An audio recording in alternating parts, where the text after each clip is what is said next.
Hello, hello. If you don't know this about me, I homeschool my children. So I'm constantly looking at or developing new ways for them to be interested in learning or different techniques or curriculum, ways of learning.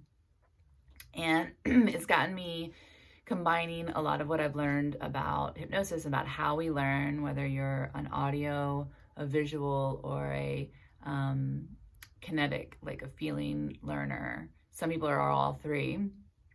And also with my synesthesia, which is the combining of your senses, and how that relates to how I teach my children. So the other day, I was driving. I have a 1981 AMC Eagle, and I don't have a rule, but I tend to only listen to kind of 70s, 80s music in it. And I was listening to Billy Joel the other day, and that song "We Didn't Start the Fire" came on, and it sparked this memory that I had of in high school. So I guess like it seems like I've just been lost in Let's Remember recently. And I had a government teacher who took that song and broke us all up into different groups and gave us each a section of that song, and we had to research those moments in history. And it was so interesting, and it really it stayed with me. Like a lot of those things, like I learned about thalidomide, like what the children of thalidomide are, which is actually really important to what's going on today with vaccines in our world, to learn about that kind of stuff. I learned what a hash pipe was. I learned about things that weren't taught in the public educational system. And I went to school in Northern Virginia, in Fairfax County, which is, I don't know what it's ranked now, but it's always been ranked as like the top, like, best 3 counties in the US to go to school with, just to go to school in. But so I feel like I got a pretty good education, but still, they still taught square dancing. Like, why are we learning square dancing and we're not learning how to balance our checkbooks or, play the stock market?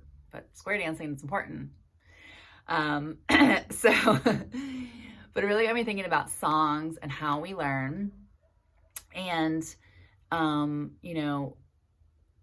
how are there songs now are like that song? And if you've never heard that song, go look it up. Billy Joel, "We Didn't Start the Fire."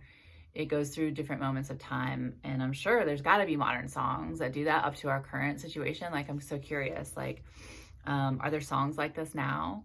Are there songs that you heard as a teenager, or at any point that taught you things about the world, or things that you didn't learn that you thought you were supposed to learn in school?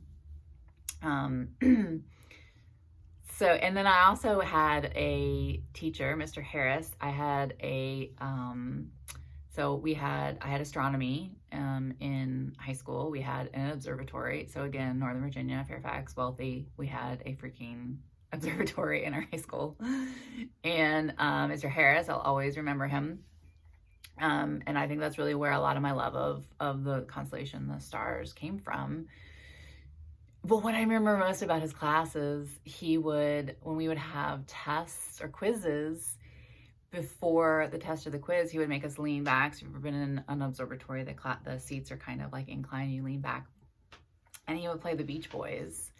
And he would talk about how, like, the Beach Boys, 3-part harmony, and how the universe makes the different vibrations and sounds. And that's what really stuck with me, as opposed to like learning, all the different constellations, which came later. But it just got me thinking about how we learn, whether you're an audio learner, a visual learner, a kinetic learner.